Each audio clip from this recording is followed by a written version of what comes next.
Nakatagamtam og libreng serbisyo ang mga katawhan human sa gipahigayon nga PhilHealth konsulta kagahapon adlaw Pebrero 21 ning tuiga sa Covered Court ta Barangay Angas, Santa Josefa, Agusan del Sur. Usa si Nanay Candelaria Fabay nakabenepisyo sa libreng check-up sa lokal nga panggamahanan. Gihatagan usab siya og tambal alang sa gibating sakit. Nag-aabil ako ani nga programa na nahatagan kog tambal sa akong tiil nga nagahubag o para vitamin. O nagpasalamat yun ko nga nakaabil ko ani. Wala mi ikapalit, akong bana nagsakit. Tapos akong mga anak to sa layo. Kami lang dire, isa ka anak nako dire mo ay naga hatag-hata sa og pagkaon. Sahay among mga silingan, mga tagsakua, mga bugas, sudan. Magpasalamat gid ko nga nakaabil ko ani nga programa karon pag yun ko nakaabil ani nga programa. Mapasalamaton usab si punong barangay Ernie Abayato tungod sa pagpaningkamot sa LGU nga mahatag ang libreng serbisyo alang sa mga katawhan sa ilang barangay. Kini nga aktibidades karon in cooperation with the municipal local government unit through sa atong health kay aduna po kitay barangay nurse nga na-assign diri. Mao gid na ang naki-coordinate nga adunay ipahigayon karong pitsaha Pebrero 21 magsugod sa buntag hantod sa hapon.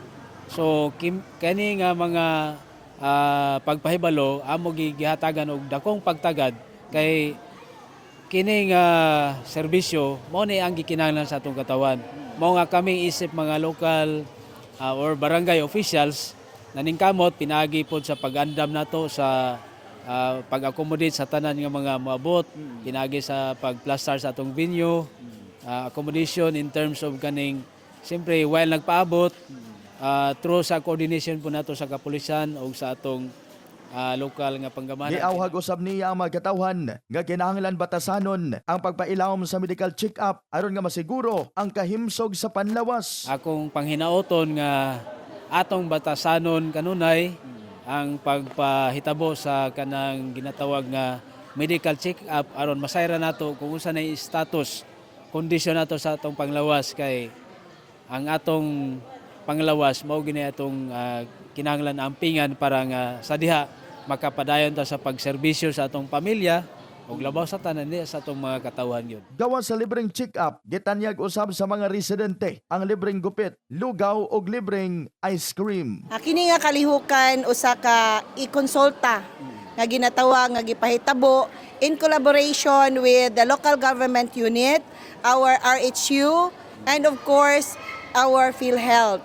No, kining ikonsulta usa ka programa sa gobyerno usa sa under the Universal Healthcare Act or Republic Act 11223 nga diin nagakanayon nga dapat matagamtaman sa matag Pilipino ang usa ka serbisyong panglawas nga libre og diha mapaabot sa mga kabaranggayan. Sa pagkakaron, padayong naningkamot ang lokal nga panggamahanan sa Santa Josefa para lamang mahatag ang serbisyo sa mga katawhan kabahin sa panlawas.